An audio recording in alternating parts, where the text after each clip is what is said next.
Good afternoon, everyone. We're just going to take a couple more minutes to let everyone join in.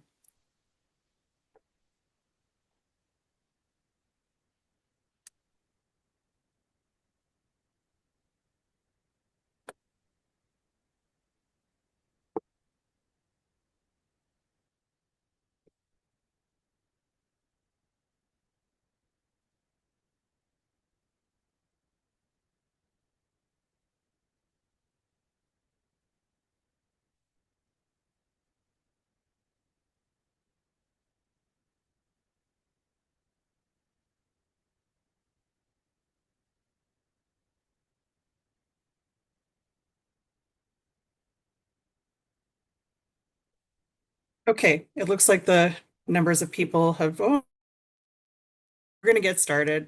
Good evening, everyone. Welcome. My name is Lara Widdifield, C.E.T. I'm the chair of OSET's Belonging and Inclusion Committee, or BIC. It's wonderful to have you tonight for our session of Cultural Competency and Psychological Safety in Technology Environments, presented in partnership with CultureAlly. A quick word about the committee before we get started. Formerly, it was known as the Diversity, Equity, and Inclusion Committee. The Belonging and Inclusion Committee supports the board of directors by researching best practices, promoting inclusive principles across the association and the profession, and leading initiatives that strengthen belonging among our members and volunteers. Belonging is one of OSET's core values. You can learn more, including details on our name change and our full strategy, at the link that's going to be in the chat or www.oset.org/about-us/bi. This evening's session explores how cultural competency and psychological safety show up in real-world technology environments. We'll cover unconscious bias, equity-deserving groups, inclusion on job sites and technical teams, and practical strategies for championing inclusion, closing with reflection, a commitment exercise, a feedback survey, and Q&A. I'm pleased to advise that the registrar has approved today's webinar as eligible for CPD under the active category, with the hours reclaimed being the duration of the webinar, approximately 90 minutes. You will receive your CPD certificate and a copy of the recording from today's webinar within a week, as long as you're in attendance for the entire event. You're welcome to enter your questions at any time during the webinar. You'll note that we have both a Q&A and chat functionality. We would like to request that all questions be posed in the Q&A feature. The feature also allows upvoting, so if you see someone else's question that you think is a good one, you can give it a thumbs up and it will move higher up the queue. We will try to answer as many questions as possible within the time allotted. If there's any questions that remain unanswered before the end of our time, we'll post the answers on the website along with a copy of the recording of today's webinar. We have kept the chat feature enabled because we know in the past members have used it to greet each other and to network. It will be one of the ways you can participate in various interactive parts of the evening's webinar. However, please don't use the chat for your questions because it doesn't provide us with a post-meeting record if we need to follow up on unanswered questions. We also want to highlight an important privacy and safety note. While the recording of this webinar will be made available online after the session, the chat transcript will not be shared. This ensures that your comments, reflections, and questions remain part of a safe and respectful space for learning. Now, it's my great pleasure to introduce tonight's facilitator, Matthew Fleming from CultureAlly. Matthew, him, is a learning and development facilitator and leadership strategist with over a decade of experience cultivating psychologically safe workplace cultures. Based in Durham Region, Ontario, he specializes in leadership, emotional intelligence, and inclusion, and brings both professional expertise and lived experience to every conversation. Matthew is passionate about helping individuals and organizations build trust, strengthen communication, and create cultures where people feel seen and empowered. Thank you again for being here. I'll now turn it over to Matthew to begin our session. Thank you so much, Lara, and welcome everybody. It's so great to join you today, and thank you for taking the time to join our training. I appreciate the wonderful introduction. As Lara said, my name is Matthew Fleming. I do go by the pronouns he, him, and I'm excited to join you today as a CultureAlly facilitator. At CultureAlly, we help teams build stronger cultures and bring people and purpose together. And we support those teams through training and consulting and e-learning to help them grow and lead and learn with confidence. I am a dual degree professional with a bachelor's of English language and literature and a master's in social justice and community engagement. I come from an operations background in higher education, student housing, and property management, spending the majority of the past 10 years as the director housing and residence life at Centennial College in Toronto, and then more recently as the senior property manager for a multifamily residential development at Yorkdale in Toronto. As Lara mentioned, I am passionate about leadership education as well as life and business coaching and making a positive contribution and difference in the community. Personally, I'm a father to a 5-year-old son and a 3-month-old daughter, and we're located in the Durham region for the next 2 weeks before we plan our relocation to the Niagara region.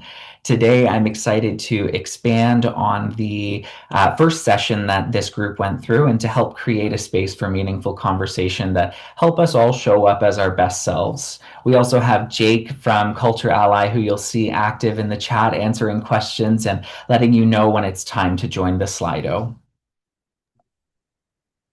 Okay. And Matthew, if I can just interrupt, I think the Slido number is blocked. Oh, shoot. I'm so sorry. Let's take a look here.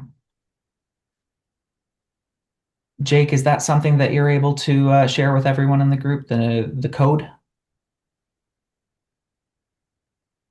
It looks like just the dialogue, the speaker notes box is up, but maybe if you move the next slide, it'll go away. Is this what are you seeing now? That's okay. It's the same thing, but maybe if Jake can put the Slido code in the chat, that would be helpful. Okay. Are we on the land acknowledgement slide? No.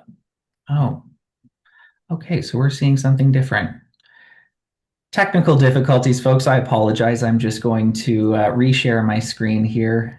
Give me one moment and we'll kick this off.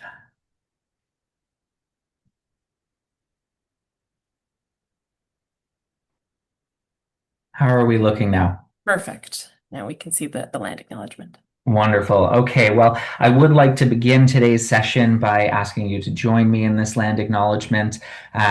We are acknowledging that this land has been a site of human activity for thousands of years. And that, of course, I'm referring to as the full province of Ontario, recognizing that we have folks joining us from across the province.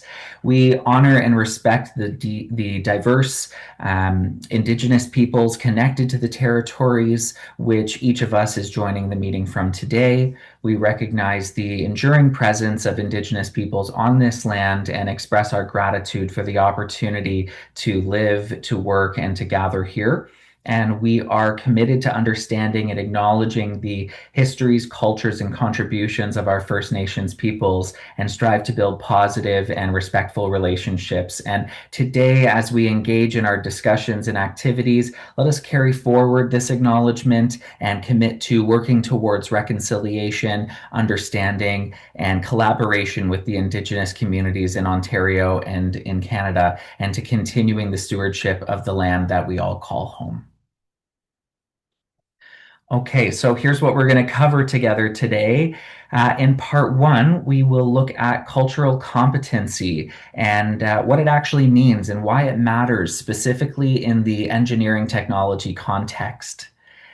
In part two, we're going to get practical real world scenarios, some job site dynamics, and what culture and action looks like.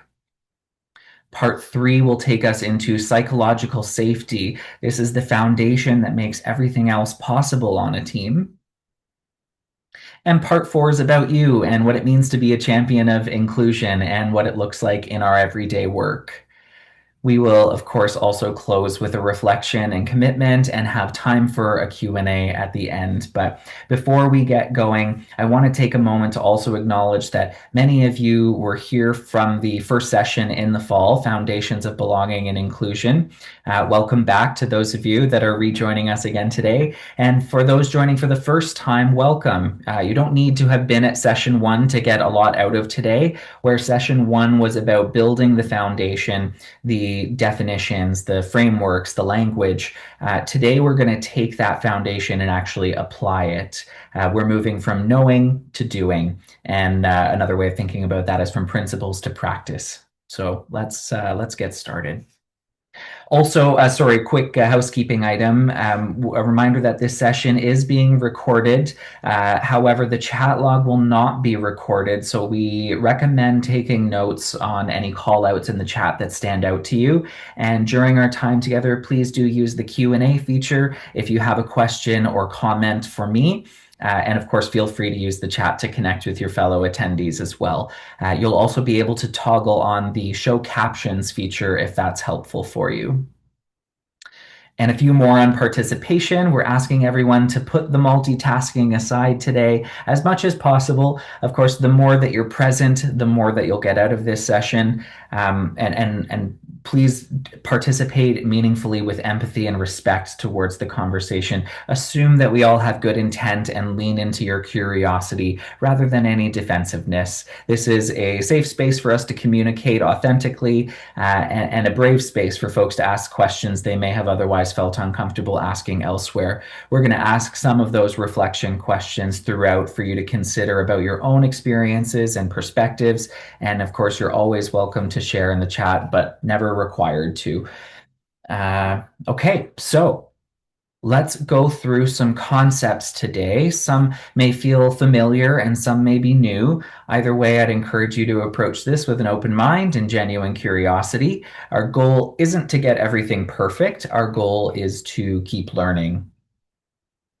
So let's start with the Slido here, and we're going to join to answer one word that would describe what culture means to you.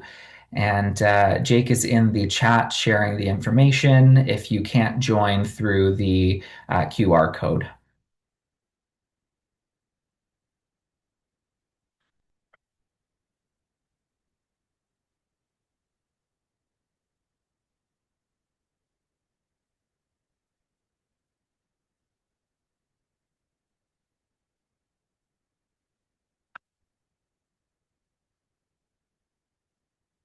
Great. I see we have some participants typing. That's excellent. When we see a few more that have answered, we will move to the next slide and start reviewing some of those answers.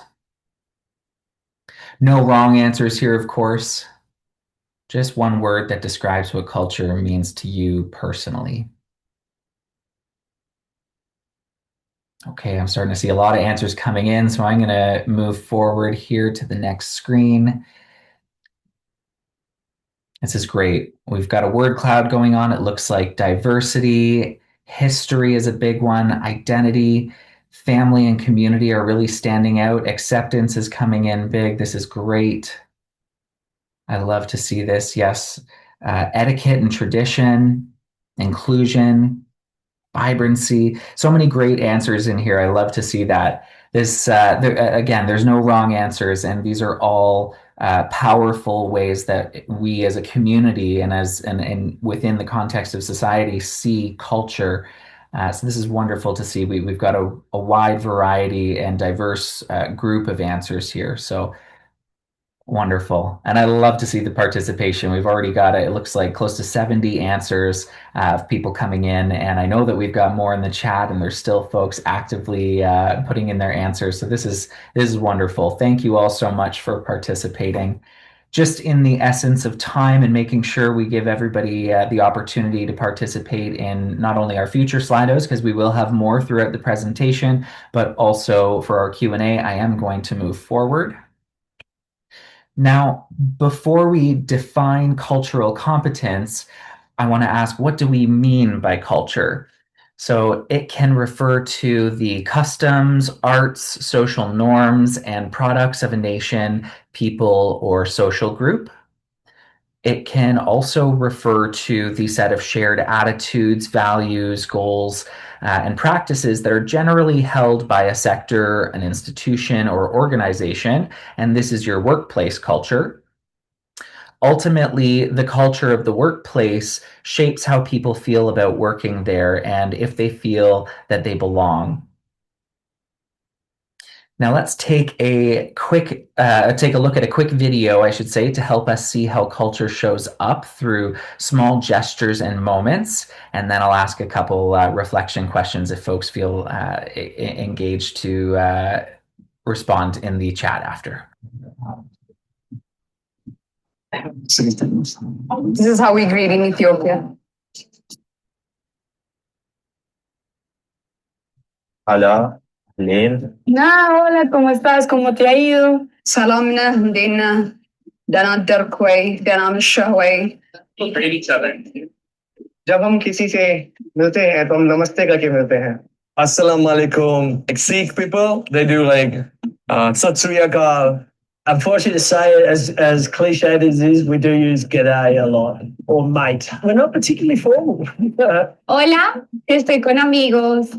なんか、あって感じになるかな。いたって。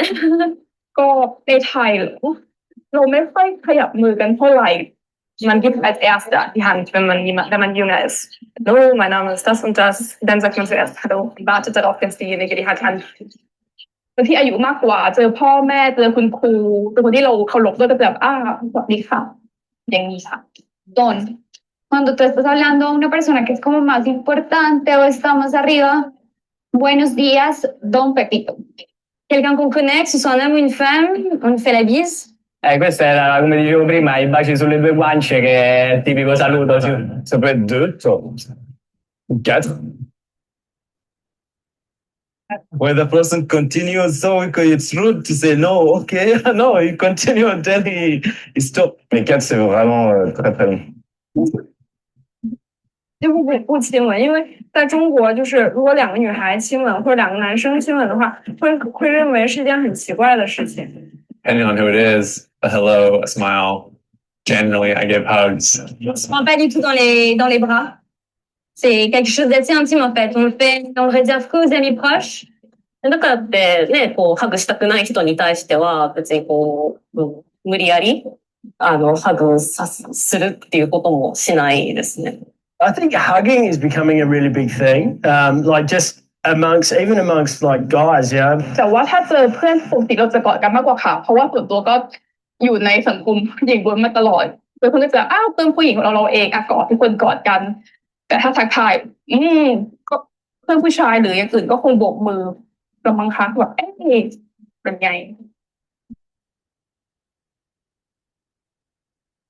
Okay, so was there anything that surprised you from the video? You can feel free to answer in the chat. You can also reflect on your own culture and if there was anything that stood out to you that is worth sharing with the group. And, maybe consider, do you shake hands? Do you bow? Do you hug or kiss on the cheek? Say hello or give a simple nod? These are the sorts of things that are different greetings around the world. And I think this video does a good job of showcasing that. All right. So what is cultural competence and why is it important? Cultural competence involves understanding and appreciating different cultural backgrounds. It's the ability of an individual to understand and respect values and attitudes, beliefs, and traditions across cultures, and to consider and respond appropriately to those differences, even if they themselves do not come from the same culture. So, what is cultural competency? At its core, cultural competency is the ability to understand and effectively work with people from different cultural backgrounds. But here's what's important. It's not a box that you check. It's not a certification that you earn once and file away for life. It's an ongoing practice. Think about it this way.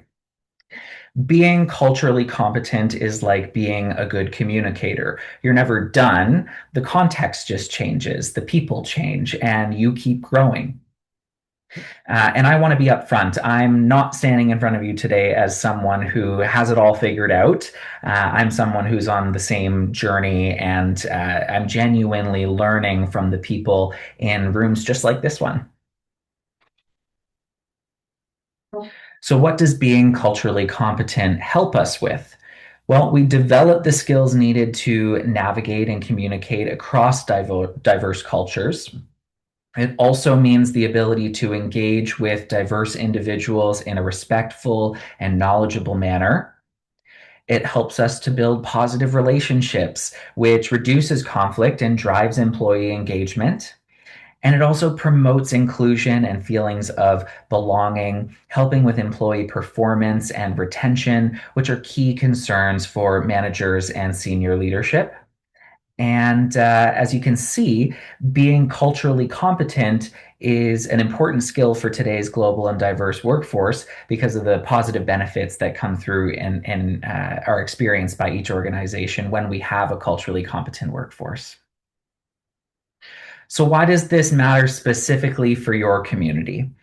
Engineering technology in Canada is one of the most diverse professional fields in the country. Your colleagues and teams include newcomers to Canada, people of different faith backgrounds, women entering historically male-dominated specializations, and professionals from dozens of different cultural contexts. Each of us from those backgrounds comes with different communication style, different relationships to authority, and different expectations of how a workplace operates. There's no single default way to work, even if our workplaces have historically been designed as if there is. And I want to push back gently on something, which is to say that cultural competency is sometimes talked about as a soft skill, and I don't think that's right. If your technical team is missing critical information because one of your colleagues doesn't feel comfortable speaking up, that's a technical problem. If your PPE doesn't fit half your team, that's a safety problem. These are professional outcomes, and cultural competency is what helps us get there. So we're going to dive back into Slido once more and answer this question here. Where have you seen cultural assumptions affect a decision or a team dynamic? We'll give folks some time again to jump in there and answer that.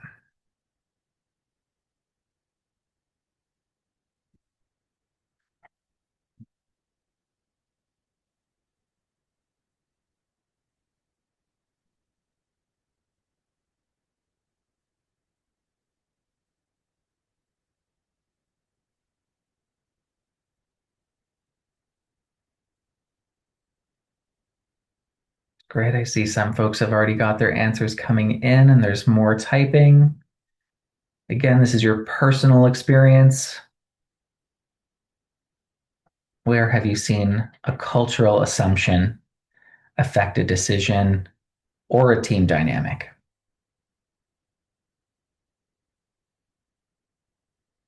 Don't have to use names. You don't have to get specific. Even if I've seen assumptions made about language ability affect who gets assigned to, client-facing work. That's a good response there, right? Okay, I'm seeing a lot come in, so we will move forward. Oh, actually, let me just make sure that I can see your answers here.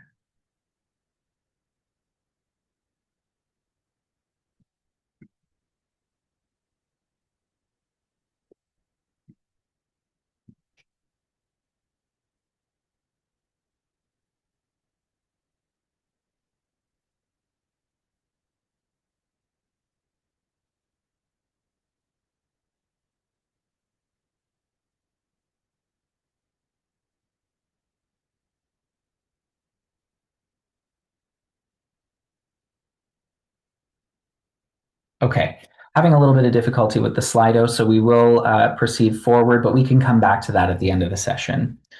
So the cultural competency continuum is what I want to talk about next. Oftentimes we think we are more culturally aware than we are. Now, cultural awareness doesn't just mean that you grew up in a multicultural environment. There are levels to it, and it is great to ground ourselves in where we are so that we can know where we're going. This is the framework that we find really useful called the cultural competency continuum. So on one end, oops, sorry. Why are we seeing this? I think my slides have been moved around.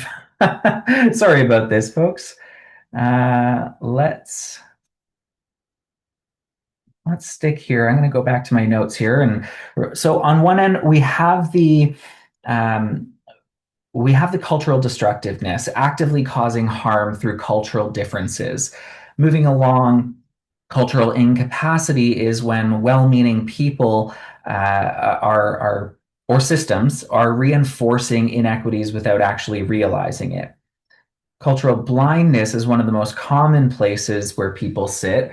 Something like, I treat everyone the same, or I don't see color. It sounds inclusive, but it actually ignores the real differences in people's experiences.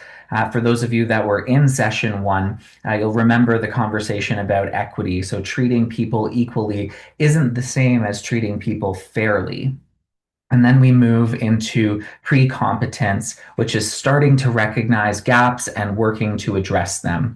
Competence, consistently applying inclusive practices, and proficiency, where you're actively advocating for others and helping shift systems. Most of us in this room are probably somewhere in the middle, moving toward competence, and that's exactly where we want to be. So my question for you, and just for your own reflection, there's no need to share, is where do you think you sit today and where do you want to be? I'll give you a moment just to sort of reflect on that. Where do you sit on the cultural competency continuum today and where do you want to be?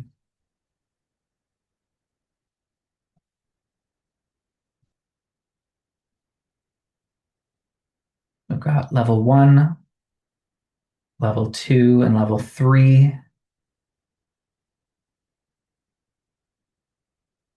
Destructive and incapacity. We've sort of grouped them together here, just recognizing that folks may be in flux on the continuum.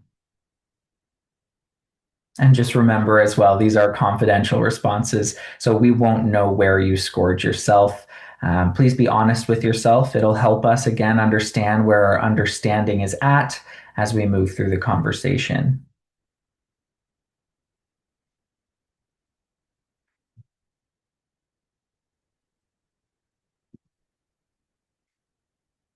Looking like we're seeing some answers coming in. This is great. A lot of folks at level 2, blindness and pre-competence, and that's okay, right? This is how we have the conversation. This is how we start the conversation and make sure that folks understand it's okay to be in a position of learning and leaning into that curiosity in order to better ourselves, our cultural workforces, and our interactions and relationships that we manage with folks in the workplace. And a good number actually at competency and proficiency, folks who are feeling competent in this work in say diversity, equity, inclusion, and belonging, feeling proficient with it. So this is wonderful. Okay. Let's watch one more video, and this is called First Impressions. We're going to watch this to help us understand how easy and natural it is for our brains to fall into bias.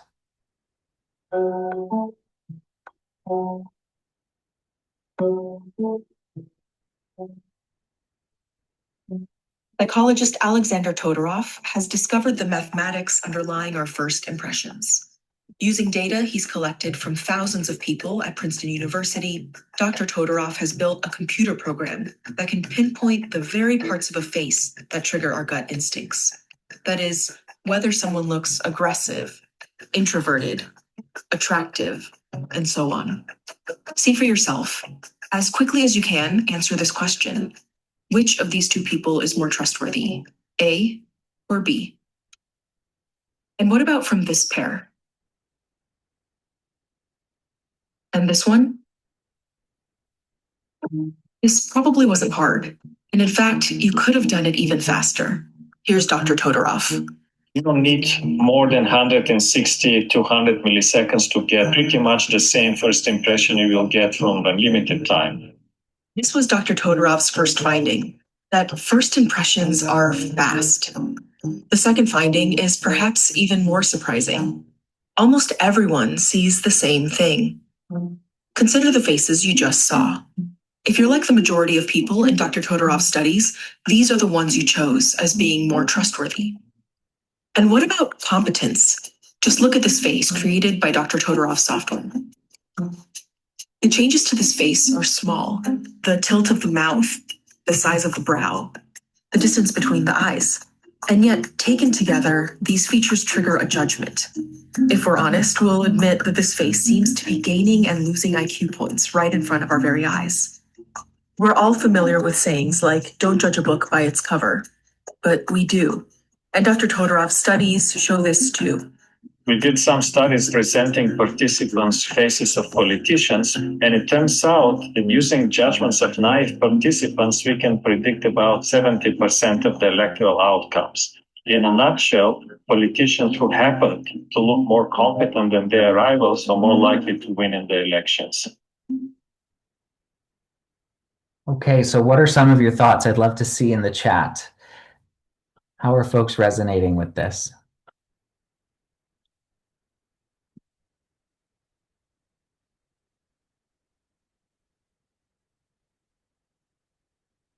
It's interesting, right? How even just the symmetry of our faces can affect or impact our judgments, our positions, our stances, or even just our first impressions, as the name of the video suggests, when we interact with people. Within seconds, we make a determination or a judgment about whether or not someone is trustworthy or if they have a particular IQ. Body language, I see in the chat. Thank you, Amanda. Yeah, that's great too, right? It's so much of our conversation and communication comes from not what we actually say, but how we look when we say it. How confident am I in my judgments on facial appearance? That's a great question. Yes, we have to ask ourselves these. Great question, Howard. Definitely some bias generated from the different pictures. Yes. Difference between surface impression and actual understanding of character. Yes, Saeed. That's right. Well, thank you everyone so much for sharing your thoughts and engaging with the presentation. We'll move along here. So after watching that first impressions video, we can see how our brains make those judgments about people based on the shape of their face, not on facts or evidence. And this shows the huge influence that unconscious bias has on perception and decision making. So bias is a default setting, not a flaw. It doesn't mean that you're a bad person or a leader. It can mean that you're simply human, right? The key is becoming aware of these automatic patterns so that we can pause and make more intentional choices. In fact, bias is universal and it impacts decision making. For example, someone might unconsciously assume that a colleague is less experienced because of their age, or that certain roles are better suited to one gender over another. And these assumptions can influence our opportunities and workplace culture. Awareness is the first step toward addressing this. For instance, if you notice that people have a tendency to make assumptions about a team member's background or their skills or responsibilities, you can pause and reflect and instead ask open-ended questions like, can you share more about your experience with this? Or what's your perspective on this project? And this is ultimately going to help create more equitable and inclusive interactions. So the types of bias, implicit versus explicit. Now, bias shows up in these two main ways. Explicit bias is conscious. You know it's there and it's deliberate. For example, making a hiring decision because of a personal belief about a certain group. Implicit bias, also called unconscious bias, operates without awareness. It can influence our decisions even when our intentions are fair and inclusive. So today our focus is going to be on implicit bias because that's the one that slips under the radar and often shows up in leadership decisions.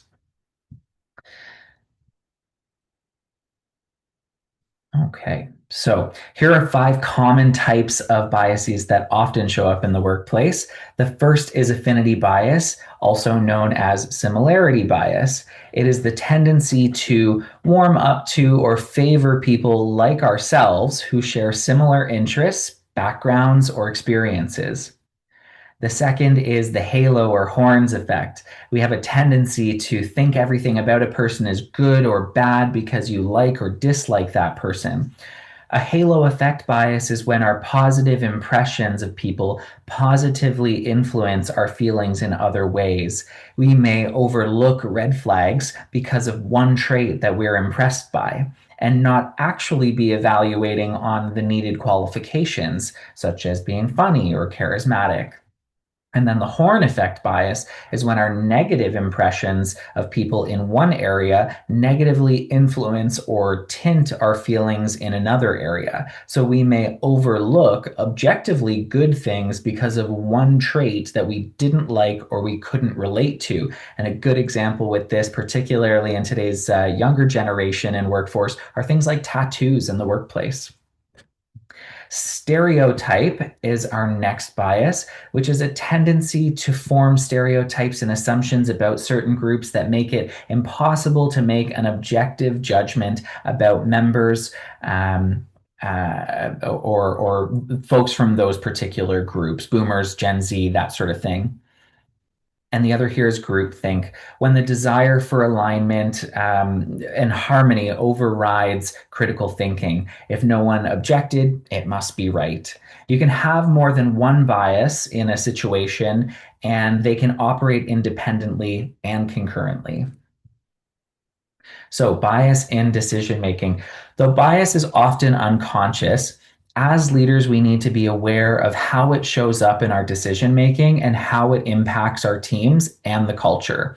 Bias often shows up in these critical decision making situations, such as hiring and recruitment, performance and those performance evaluations, promotions and advancement, and access to networks and sponsorship. 4 key decision areas, that are listed here. Let's look at hiring and recruitment first. Are things like who gets referred versus who applies cold, what culture fit actually means, which is often similar to us, and how resume gaps or non-traditional backgrounds or accented speech might get evaluated. Performance evaluations then are who gets rated on potential versus who gets rated only on past performance, or how leadership presence gets assessed, particularly important in the discerning the differences in their leadership when it comes to male and female workers in some industries, and whether feedback addresses behavior or character. And then promotions and advancement, I should say, who gets tapped for leadership development, how readiness gets defined, whether informal networks determine who's visible. And finally, as I said, access to stretch assignments. So who gets high visibility projects and who gets protected from failure versus who gets set up to prove themselves, or whether sponsorship is distributed or concentrated. Now, if you just think about how you allocate capital expenditures, you don't just fund projects that you like, you use criteria, analysis, oversight. But when it comes to human capital decisions, who gets hired, who gets promoted, who gets the career making assignment, how structured is your process? Most leaders would say that their judgment is pretty good, but the data actually suggests otherwise. So where have you seen unconscious bias impact a decision? Let's jump back into the Slido there. You don't have to get specific or use names. I'll just give a couple minutes for folks to get their answers in.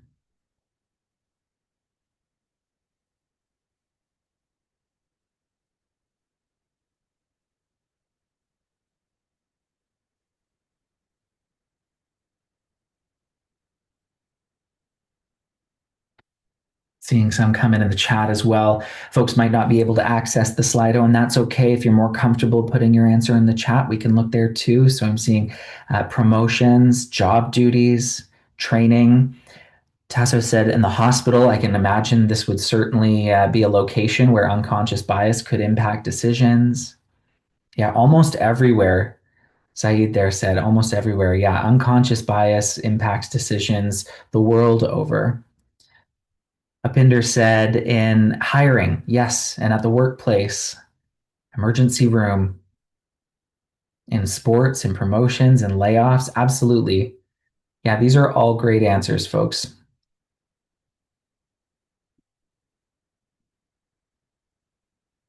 Seeing more answers come in here too. You can see some of the themes coming up at the top of the screen. Where have you seen unconscious bias impact a decision in the workplace, in promotions, in people, hospitals, team selection? So we're all experiencing this to some degree, right? You're not alone. Okay, we'll move on to the next slide then. So we'll get into the practical stuff now. One of the things that I hear most often in these trainings is, this all sounds great, but what does it actually look like on a job site or in a technical meeting or just in real life? And that's exactly what we're going to explore in this section. So let's start by naming who we're talking about when we talk about equity deserving groups in this field. These are people who face systemic barriers to full participation, recognition, and advancement, particularly in engineering technology environments. And I want to be clear, when we talk about these equity deserving groups, we're not talking about people who need special treatment.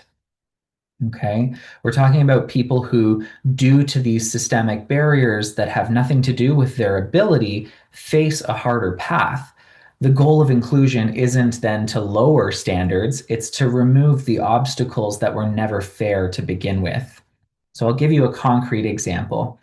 Imagine a group of line workers. A woman joins the crew.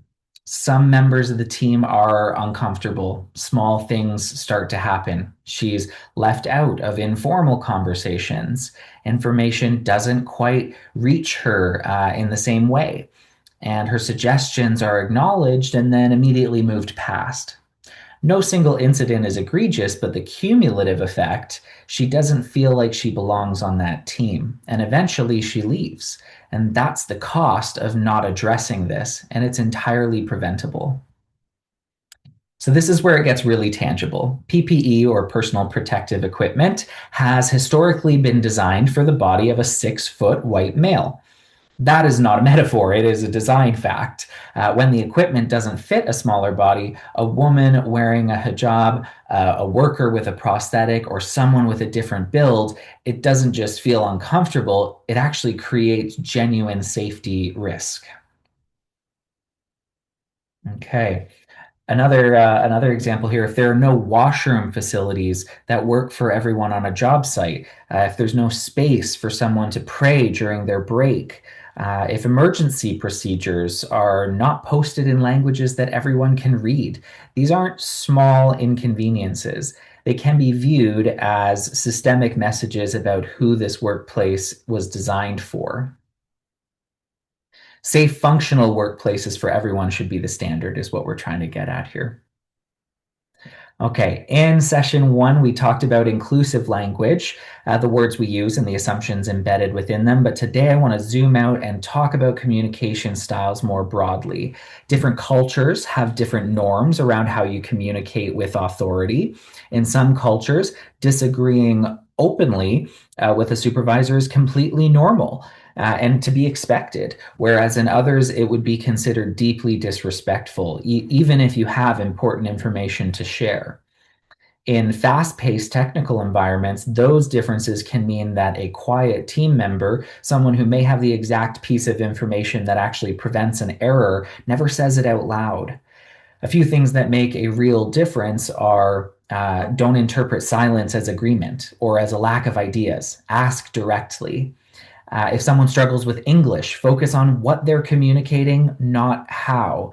Assume that there is competence there. And welcome correction. If someone tells you how they'd like to be addressed or that a term that you use landed poorly, thank them. That feedback is a gift. The goal isn't for everyone to communicate the exact same way. The goal is to build environments where different communication styles are understood and respected. Inclusive language is about creating an environment where everyone feels seen, respected, and valued. And when we use inclusive language, we're intentionally communicating in ways that acknowledge diversity, conveys respect to all people, is sensitive to differences, and promotes equal opportunities. It also means avoiding language that reinforces stereotypes or excludes people, I should say, based on aspects of their identity, such as assuming gender or using outdated terms for disability, which is a big one, and making jokes that rely on stereotypes. Ultimately, inclusive language is a small but powerful way to show care, foster belonging, and support equity in every interaction, whether in a casual conversation, an email, or a policy document. Inclusive communication is not just a matter of respect. It's also a strategic advantage. In fact, 76% of people are more likely to support brands and employers that reflect their identity and values, highlighting the growing demand for authenticity and representation. Now, when organizations use inclusive language, they build trust and connection, which in turn boosts employee engagement, retention, and customer loyalty. Inclusive workplaces are also 3 times more likely to have high-performing teams, demonstrating a direct link between inclusion and productivity. Whereas on the other hand, miscommunication rooted in exclusionary or biased language can actually harm morale, damage reputation, and create barriers to effective collaboration. So let's see how this can show up in a scenario at work. We will read the scenario together, and then we'll take a few minutes to discuss as a group with a couple reflection questions. I'm going to walk you through the scenario, and then, as I said, we will discuss it as a group. So a multidisciplinary engineering technology team gains a new colleague, Maya. She has strong technical credentials and joins a crew where she's one of the first women. Her cultural background is different from most of her team members. Over the first few weeks, subtle dynamics begin to emerge. We'll say Maya isn't included in the informal Friday afternoon debrief that the rest of the team attends. Or when she raises a concern in a site meeting, the conversation moves on quickly. A colleague makes a joke that lands uncomfortably. He apologizes maybe, but it keeps happening. And when the team lead assigns a client-facing project, Maya is passed over for a colleague with less relevant experience. No single moment here is explosive, but Maya's watching all of this unfold. So what's showing up? Let's take a moment to sit with these patterns. None of these incidents on their own might seem like a big deal, but when you look at them together, what is Maya's experience of this team? What's the daily calculation that she's making about whether it is safe to show up fully here or not?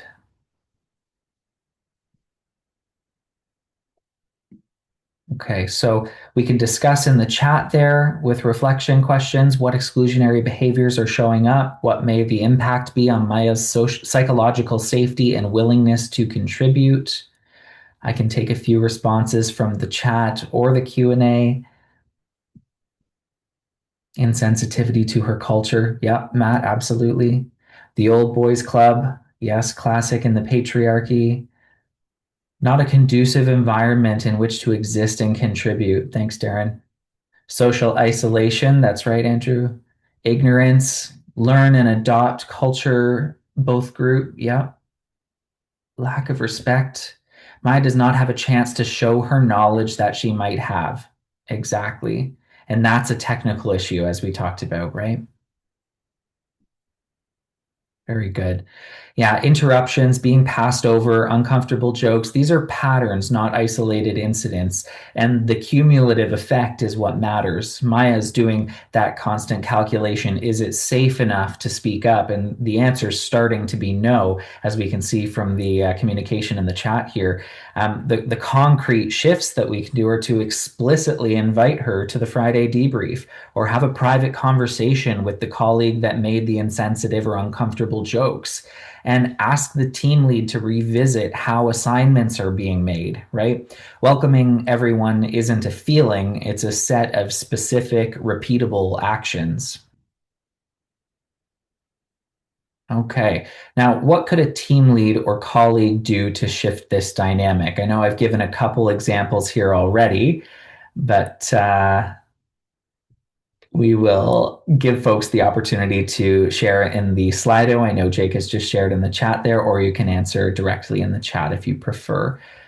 I'm going to wait for a couple responses to come in on the Slido before moving to the next slide. But if you prefer to type in the chat, that's okay too.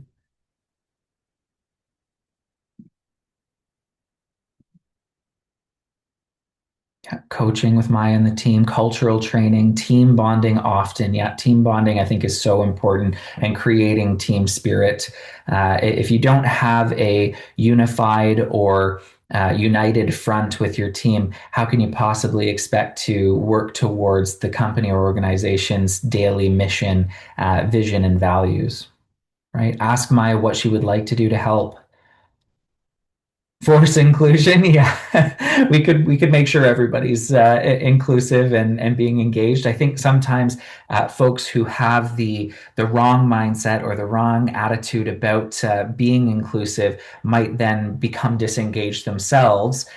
So we want to be tactful and strategic in how we move towards inclusion, but absolutely.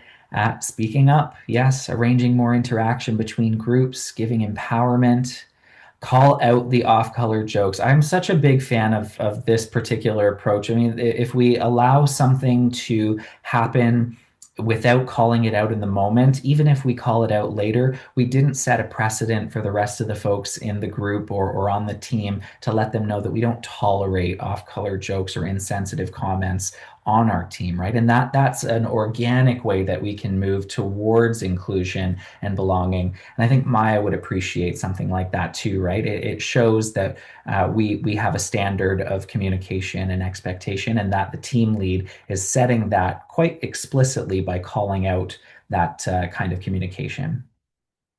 All right, we will go to the next slide and talk about these practical strategies for inclusive communication. So thanks again for sharing your insights. These, of course, were all great examples in the chat there. And one of the most powerful ways that I think that managers can practice this cultural competence is through the communication and decision-making processes they must undergo. Inclusive communication doesn't mean that everyone speaks the same. It means that creating space where different voices can be heard and valued is a top priority. So some additional practical strategies for inclusive communication and decision-making are to first set team norms. For example, agree on how feedback should be given. Some teams are choosing a direct but respectful rule so that people feel safe sharing honestly without being hurtful. Second is to balance the voices, right? Pay attention to who speaks often and who holds back. You can invite quieter team members in by asking, I'd love to hear your perspective on this. Third is to offer multiple formats, right? Some people express themselves best in meetings, whereas other people express themselves best in writing. Provide both options. For instance, a follow-up Slack thread or a shared doc after a meeting. For decision making, be crystal clear on the process. Is the decision made by consensus, majority, or final leader call? Misunderstandings often come from unclear processes. Be transparent about how input will be used. People don't expect to always get their way, but they want to know that their voice mattered. And finally, acknowledge contributions. Even if someone's suggestion isn't chosen, thank them and explain how it informed the decision.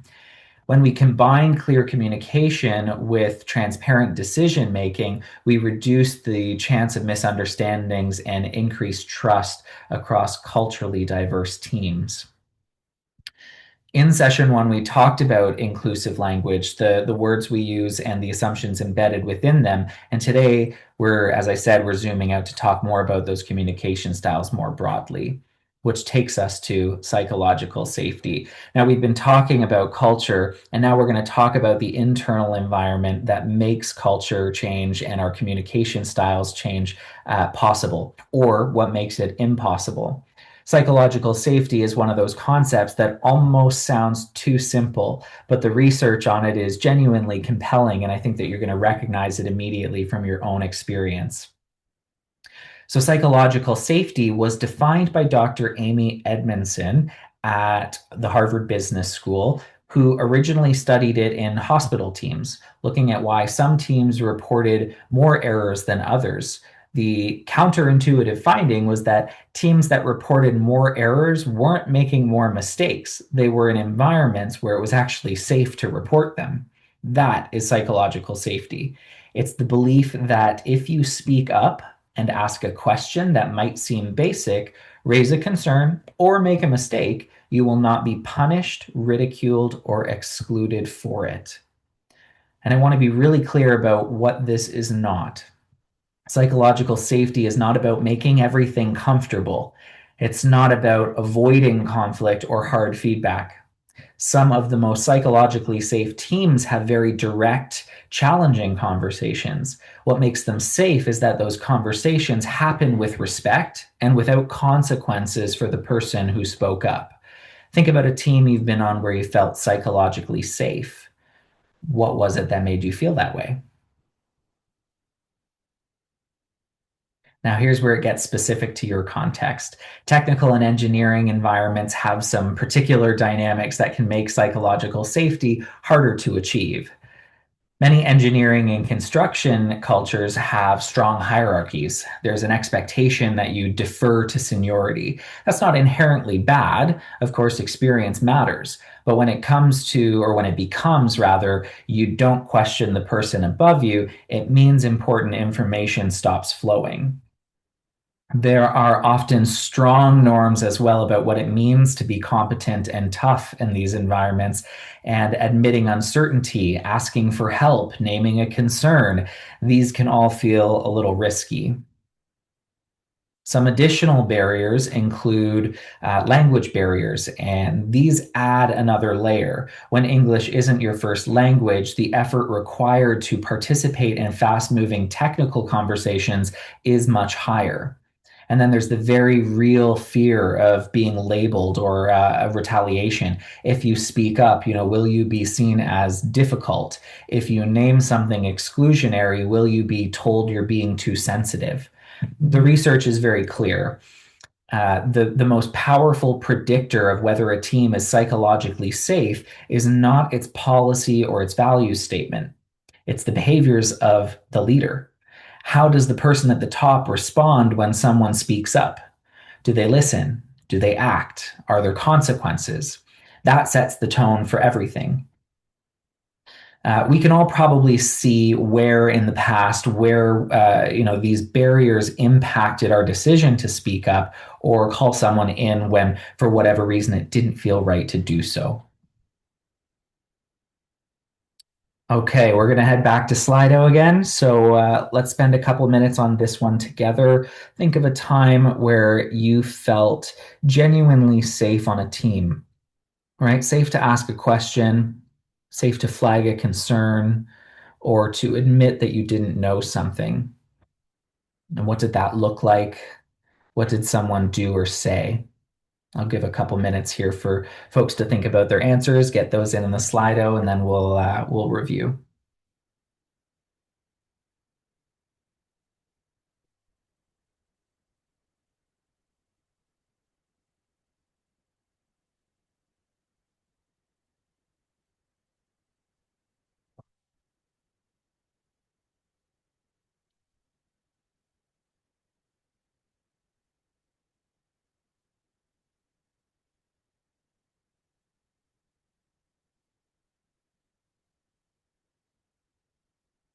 Great. We've got a lot of answers coming in here. So being approachable, absolutely. If someone is approachable, if they are making themselves welcoming and inviting to conversation, that's great. It was until it wasn't. I know that feeling. I've been there myself in an organization, so I empathize with the person who shared that. It changes in leadership, changes in team members or team dynamics can definitely impact our feeling safe to speak up or to admit a mistake. It's in the relationship and standards developed, not in the moment portion. It has to be part of the culture. Absolutely. Called back on me after they noticed I wanted to speak but kept getting cut off. Yeah. Yeah. Manager's attitude. Almost never. Okay, yeah, and you know what? I actually appreciate the folks that are sharing that they've maybe not experienced this, right? We're all human, and we've all come from different industries, different fields, different workplace environments. I know we're not all on the same team here, so I absolutely appreciate that not everyone's experience is going to be aligned, and the folks that are feeling brave enough to share honestly and authentically that they have not experienced this is actually building the foundation and the ground on which to help those around us, as well as any leadership or managers or senior members on the team that are a part of today's conversation, know that not everybody does feel this way. And if we don't have 100% certainty that our team members do feel safe to speak up, or that we're not creating a psychologically safe environment, that maybe this will be the thing that prompts them to have that self-reflection and then go back to the team and find the way that the team would feel most comfortable to speak up, and therefore create this psychologically safe environment. Yeah, ask for others' opinions and options. I've been the person to help others, but I commonly get labeled difficult for standing up for people afraid to speak up. Yeah, that's a hard one too. But you know what? I think it's important you continue to stand in solidarity and be an ally. That's great. Not everybody always feels comfortable speaking up, and that could just be being, introverted. It may not be a psychologically safe issue, but sometimes it is. And so being a team member who's willing to support is excellent. Some great answers in here, folks. I'm going to move on just because I want to make sure that we have time for a Q&A at the end. So let's dive into the connection here. So here is why psychological safety and inclusion are so deeply connected. When someone doesn't feel safe to bring their full self to a team, when they have to manage how they're perceived or hide parts of their identity or constantly calibrate whether it's safe to speak, that takes enormous cognitive and emotional energy that is ultimately then not going into the work. So we sometimes talk about inclusion as being about belonging and well-being, which is true and important, but I want to make sure we also frame it as what it is, a performance issue. It's a technical excellence issue. When Google studied this in their Project Aristotle research, they found that the most important predictor of a high-performing team was not who was on the team, it was how safe team members felt to take interpersonal risks, to speak up and to disagree, and ultimately to be wrong. The research is consistent. Psychologically safe teams catch errors faster, they innovate more effectively, and they retain people longer. For an association like yours, whose members are working on infrastructure, safety systems, and public-facing engineering, this is not abstract. So we've covered a lot of ground today, and we've talked about what cultural competency is and why it matters. We've looked at what exclusion looks like in real environments, and we've explored what it takes to build psychological safety. So now the question I want us to sit with for a few moments is, what do we do with all of this? Right? Because learning without action is just information, but what we're actually after here is change. A champion of inclusion is not a perfect person. I want to name that right away, because I think that the idea of being an ally or being a champion can feel like an impossibly high bar. A champion is just someone who consistently tries. Someone who, when they make a mistake, and they will, takes the feedback, adjusts, and keeps going. In technical work, this might look like noticing who gets assigned to the most visible projects and asking whether that's equitable. It might mean advocating for PPE that actually fits everyone on the crew. In meetings, this could look like structured turn taking so everyone has a chance to speak. It could mean amplifying an idea that was raised and was passed over. Something like, I want to go back to what Maya said earlier because I don't think we fully explored it. And in organizational culture, this looks like mentoring someone who doesn't have the same access to informal networks.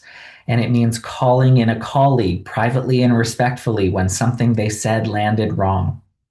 Champions come in all roles, all levels, all shapes and sizes. You do not need a title to be an inclusion champion or to do any of this.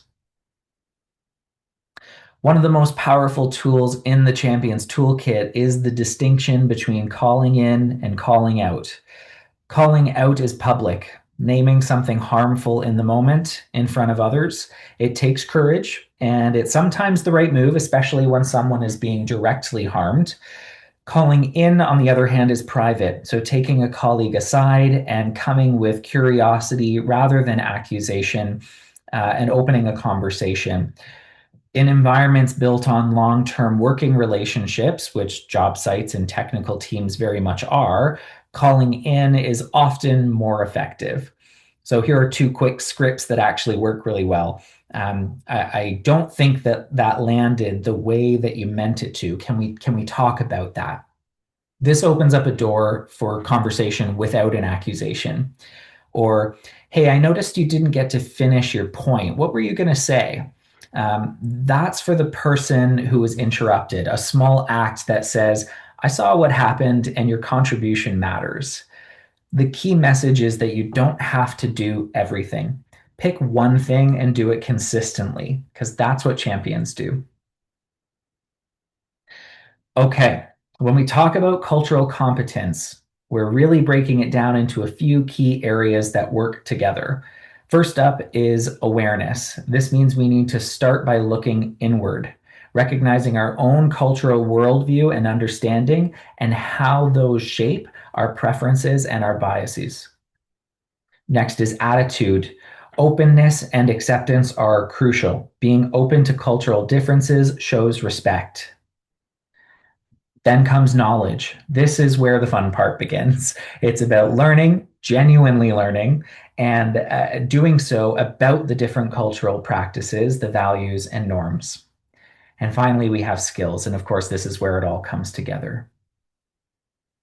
Self-awareness, as I said, is the initial step in cultural competence.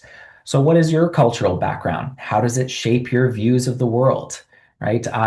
When I think about my own cultural background and how I was raised as a white cisgendered male in an able body, I would say middle to potentially upper middle class, I grew up in an environment that afforded me a lot of unearned power and privileges, right? And so I have to think about that awareness and be cognizant of it and determine how it shapes my views of the world, and recognize, particularly as I do work in training and development, specifically on the subjects of diversity, equity, inclusion, and belonging, that I speaking about these topics and these sensitive subjects could have the potential to trigger someone from a marginalized group that maybe perceives my training of this topic to be insensitive, right? Or something to that effect.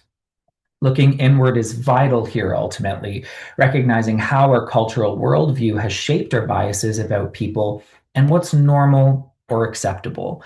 It's about acknowledging that, yes, we all have biases and they can shape the way that we interact with others. We also need to consider that stereotypes and prejudice exist. A common statement from people is that, specifically for folks who are trying to appear inclusive, is, as I said at the beginning of the call, we don't see race, or I don't see color. While this likely comes from a well-intentioned place, it actually invalidates the history of enslavement, colonialism, and system oppression or systemic oppression of Black, Indigenous, and non-white people. So instead of denying historical and ongoing violence, we want to work to educate ourselves and to counter negative stereotypes whenever possible, right? Our awareness helps us recognize that there are differences and similarities between different cultures. By acknowledging these differences, we can learn to navigate the different ways that people work, the way that they like to live, the way they like to communicate and to interact. And for a deeper dive into unconscious biases and society or cultures, I'm actually going to ask Jake just in the chat there to share a couple of additional resources, some links there for folks who might be interested in reviewing these after the call. And these are on decoding emotions and the mind of the village. Attitude is another key part of cultural competency. So learn to practice empathy, which is being sensitive to people who are different from ourselves versus sympathy, right? To learn more about the difference between the two, there's going to be a video that Jake can also post in the chat where Dr. Brene Brown distinguishes between empathy and sympathy. We also want to cultivate our ability to be curious and even work towards replacing judgment with curiosity. Anyone who is around young kids knows that they tend to ask why a lot. I certainly do with 5-year-olds. But as we get older, we have learned to contain our curiosity. We accept what we're taught, and if we ask questions, we might feel we're demonstrating our ignorance or lack of expertise. But research actually shows that being curious builds positive relationships, improves creativity, combats complacency, and sparks joy. Honestly, being curious is fun. Trying new things helps us see the possibilities in life and can even help us rekindle our sense of play. If you want to get curious about your curiosity, you can try this free curiosity assessment from the Harvard Business Review that's called What's Your Curiosity Profile? I'm not going to share my results, but I'd be curious if there's anybody in the chat brave enough to share their own. It's a fun little self-assessment there.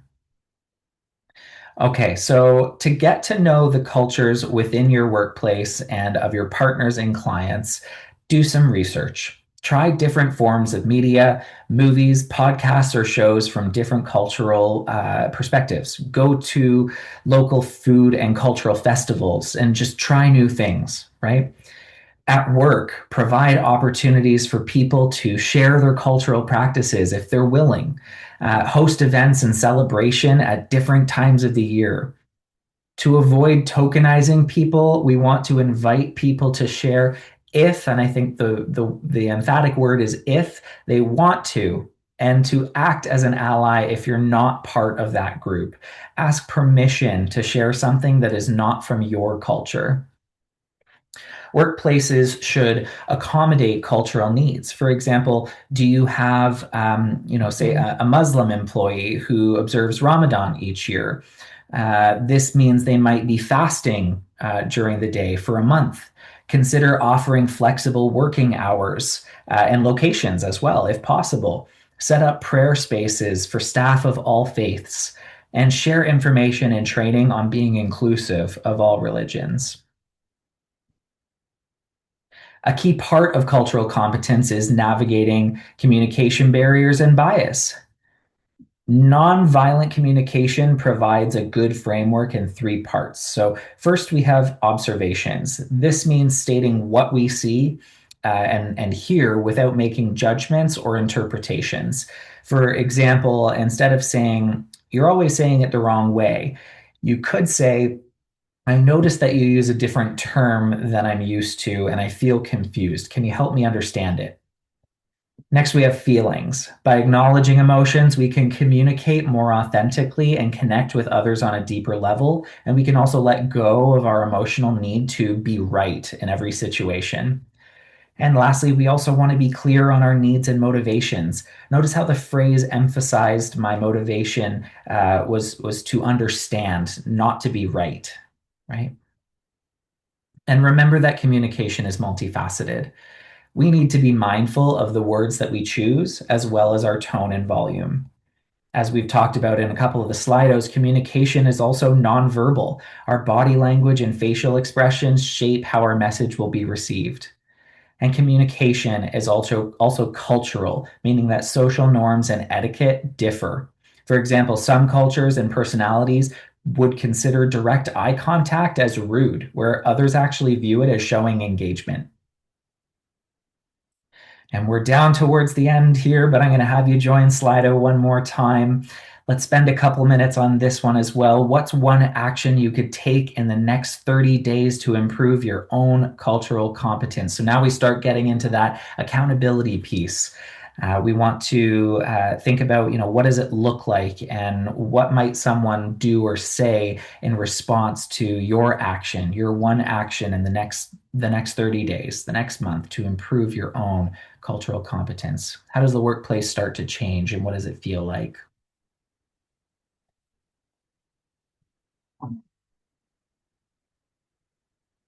Have an honest and frank conversation with someone from another culture is a great answer. Absolutely. And show interest, right? Engage. Say, I'm genuinely, sincerely interested in learning more. I want to educate myself. But there's a key thing about when I say educate yourself that I also think is very important to learn. Oftentimes, what people who are new to diversity, equity, and inclusion and belonging practices will do is they will unintentionally burden others with the task of educating them rather than taking it upon themselves to educate themselves through literature, through watching short videos or documentaries, podcasts, doing the research on their own, essentially alone is what I'm trying to say. It can be taxing emotionally and mentally, possibly even physically for some folks, to bear the emotional load and labor of having to constantly be educating others on something they could be educating themselves on. This is great, but there's great answers in here, and the themes that I think we're seeing are awareness, being engaged with people, showing an interest, celebrating difference, and openness, right? Okay, so our key takeaways, because we're at the bottom of the inning here. So let's bring it all together. Cultural competency is not something that you achieve. It's something you practice every day in every interaction. You'll get it wrong sometimes. That's okay. The point is to keep going. Psychological safety is what makes it possible for people to show up and contribute fully. Without it, I should say, all of the diversity in the world doesn't produce the outcomes that we're hoping for. Inclusion in technical environments such as yours, so on job sites, in field operations, in design and inspection and client engagement, looks different than inclusion in a corporate office, right? That's not a reason, however, to treat it as secondary. It's a reason to be specific and practical about what it looks like there and in those environments. And the most important takeaway, I think, this is not the responsibility of any one person or one committee or one equity deserving group. Belonging and inclusion is everyone's work. It belongs to every person in every meeting, on every crew, in every review. And that includes every one of you. Which brings me to the end of my presentation here, and we have a feedback survey. I would absolutely love to ask you to complete this. The link is also in the chat from Jake, or you can access it on the Slido. It takes only 2 minutes, but your answers they're also confidential. But your feedback genuinely shapes how we design our future sessions. We as a company, but also myself as a facilitator, appreciate it so much.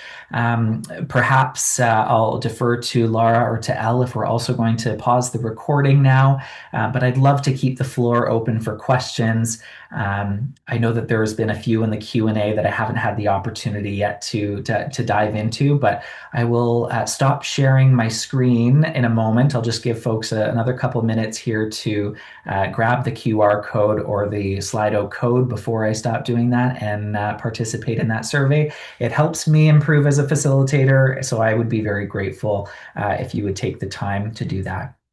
And thank you so much for the session today. Thank you genuinely for taking the time to be here, particularly towards the end of the day, and for engaging so thoughtfully and for the commitments that you've made. I hope that you all continue to take care of yourselves and take care of each other. And this is where I'll stop sharing my screen. So if you haven't already, grab that link.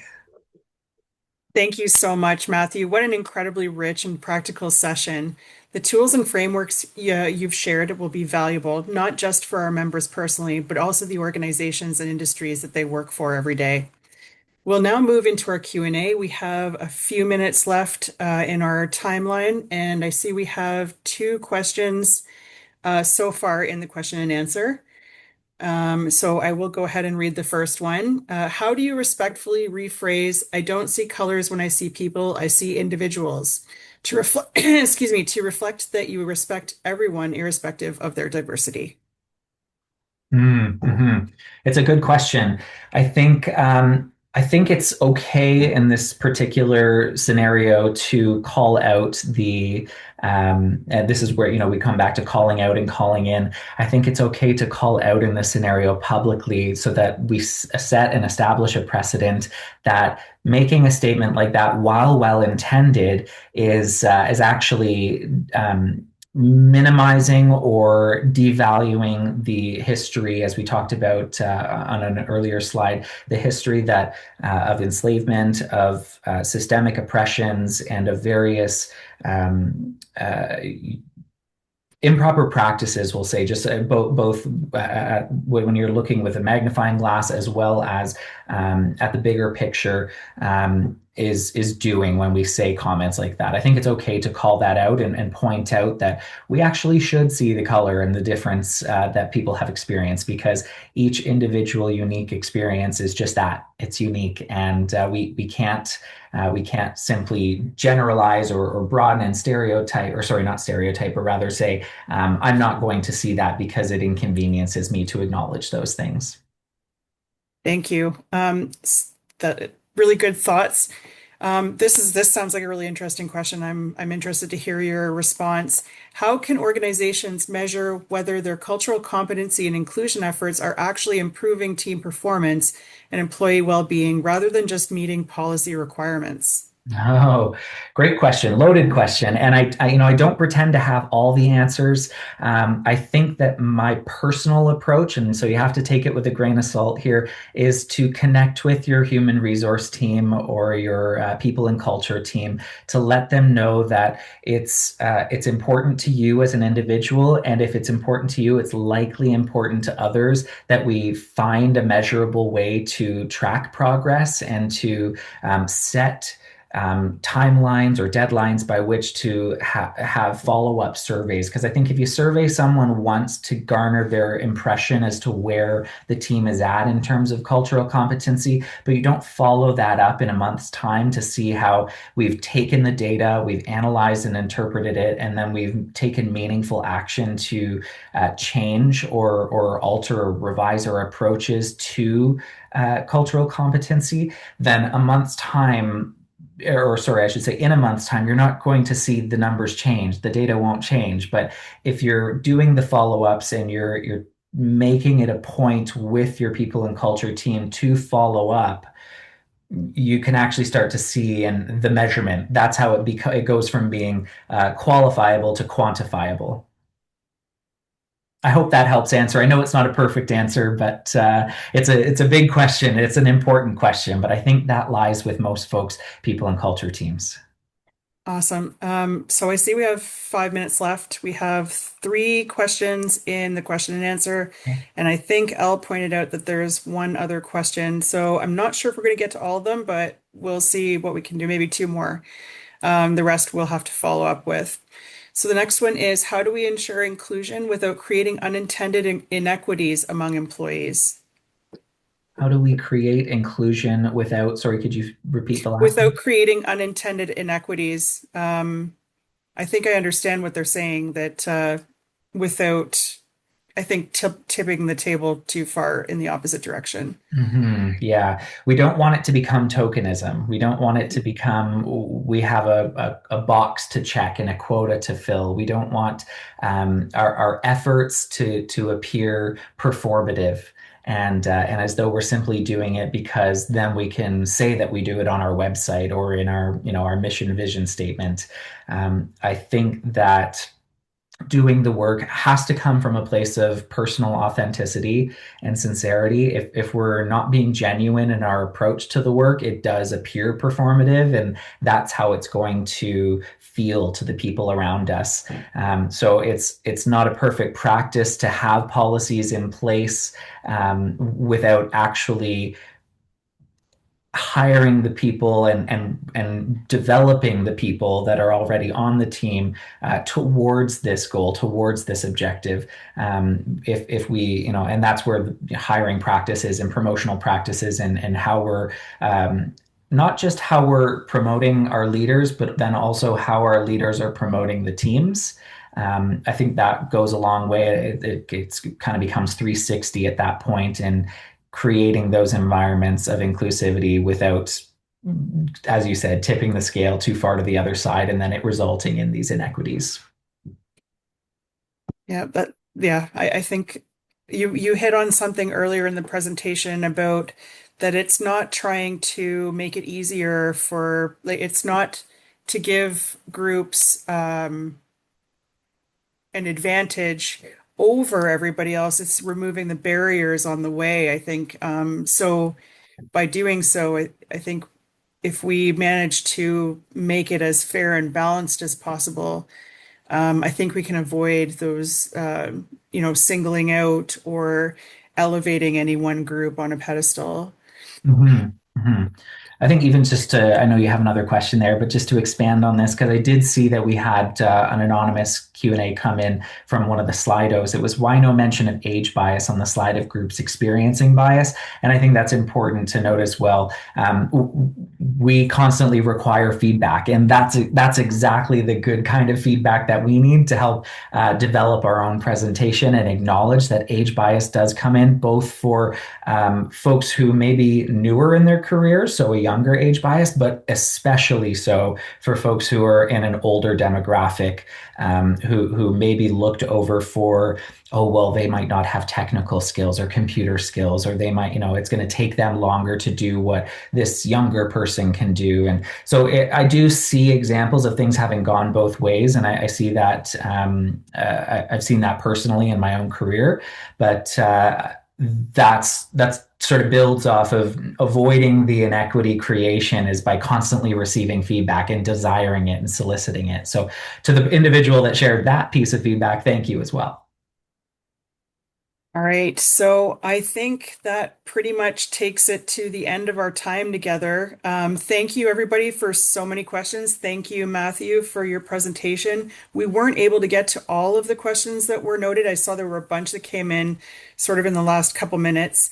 But for any that weren't able to be answered during this session, we will follow up with them on the OSAT website in the next few days. Thank you again to Matthew. Thank you again to everybody that joined us this evening. We hope you found the session informative and valuable. Have a wonderful evening, everybody. Thank you, Lara. Thank you, everyone.